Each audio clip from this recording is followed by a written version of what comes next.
antes de entrar. Y a nivel ciudadano, ¿cómo se puede participar en mejorar a las ciudades inteligentes o cómo puede proponer, digamos, los ayuntamientos para que el ciudadano contribuya en mejorar cosas? ¿Puede hacer algo el ciudadano? Para No que el nos ciudadano haga algo de Sí. manera colectiva, y yo he trabajado mucho en este ámbito, Sí. tiene que haber algo que le preocupe. Lo que Bruno Latour llamaría un matter of concern, ¿no? Sí, tiene que haber un problema una preocupación, global, ¿no? un Que problema todos nos interesa que lo que solucionar. hace, exacto, que es un problema que no recae en el ámbito individual, es un problema de orden comunitario, colectivo, por ende requiere de una orquestación de actores que tomen acción sobre eso, ¿no? Entonces, a mí me fascina el tema urbano, porque el problema urbano es de orden colectivo. Y cada vez más la ciudadanía se implica en resolver. Siempre la gente se ha congregado para cambiar las cosas, ¿no?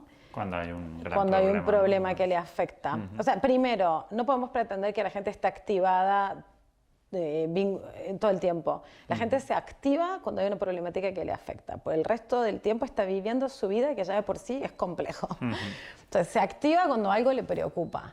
Y lo que estamos viendo es que cada vez más la tecnología es un instrumento que cataliza esa activación o que una vez que se ha producido esa activación permite adoptar nuevas formas de actuación. Entonces, por ejemplo, un proyecto que hicimos aquí en la ciudad de Barcelona, comunidad de vecinos que viven en torno de la Plaza del Sol, afectados por el tema de la contaminación, del ruido que hay en la Plaza del Sol. Trabajamos con ellos y instalamos sensores medioambientales en las ventanas y en sus casas, es decir, uno adentro de la casa y otro en la ventana, alrededor de la Plaza del Sol. Y todos esos sensores de código abierto recogieron datos sobre la situación real del ruido ahí. Había un sensor del ayuntamiento, pero los ciudadanos no tenían acceso a esos datos. Entonces crearon su propia red de sensores y ahí pasaron tres cosas interesantes. La primera es que se activaron y tuvieron que ponerse de acuerdo y hacer una estrategia de medición, etcétera, ¿no? Y desarrollar las competencias necesarias para poder instalar un sensor, operar un sensor, interpretar los datos. Eso es un upskilling importante, ¿no? A nivel comunitario. Lo segundo es que empezaron a hablarse entre ellos. Y las cosas increíbles que pasan cuando la gente solo empieza a hablar y ponerse de acuerdo, etcétera, ya estás un paso más cerca de la solución.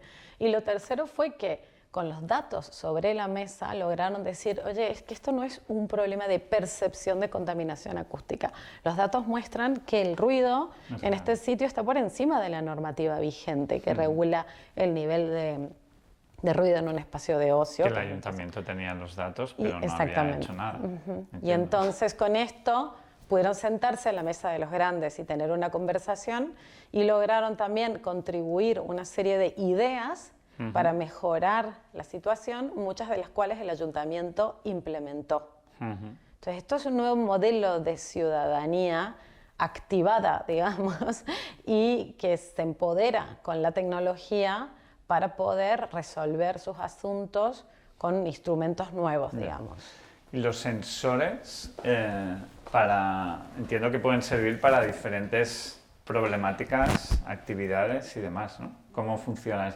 En este caso era por el ruido, podrías hacer un sensor para la lluvia. ¿Para qué se utilizan los sensores? ¿O hasta dónde pueden llegar para que sea útil?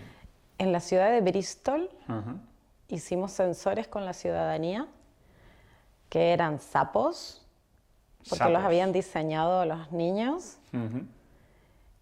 que medían temperatura y humedad y permitían identificar si en tu casa tú tenías un problema de condensación, es decir, hiervo mucho agua, muy británico esto, ¿no? Que te voy a contar, hiervo mucha agua en la kettle esta, y no abro la ventana o me ducho y no abro la ventana, genero condensación, eso no genera ningún problema, abro la ventana, la condensación se va, o tengo humedades que hace que proliferen unos hongos y eso te afecta en tus vías respiratorias.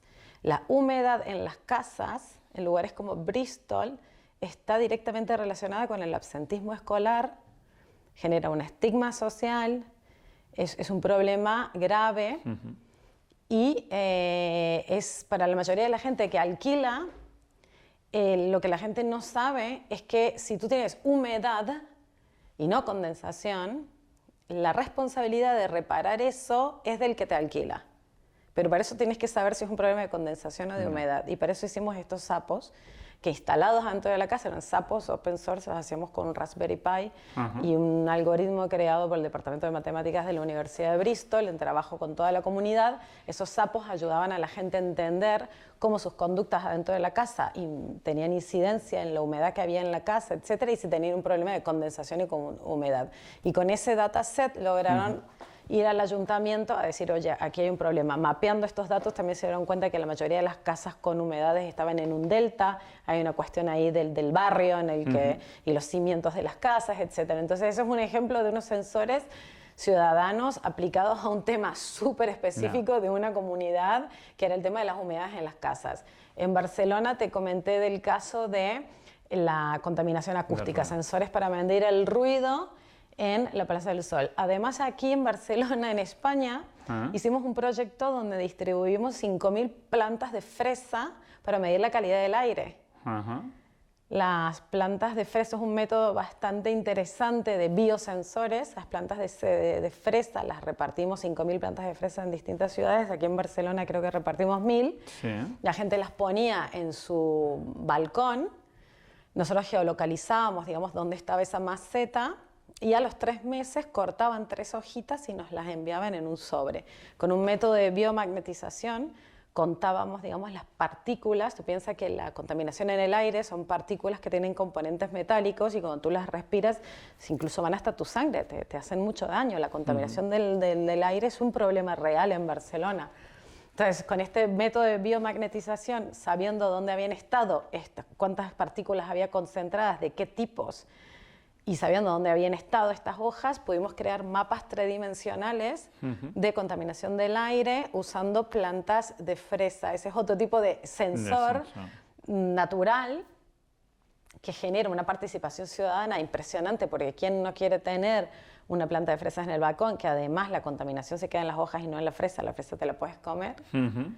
Que está generando datos sobre una problemática también relevante como el aire. Sí. Y en Maastricht, por ejemplo, en los Países Bajos, usamos sensores de radiación nuclear. Era para comunidades que vivían cerca de centrales nucleares y tenían miedo y querían tener un sistema de alerta temprana en el caso de que hubiera fugas.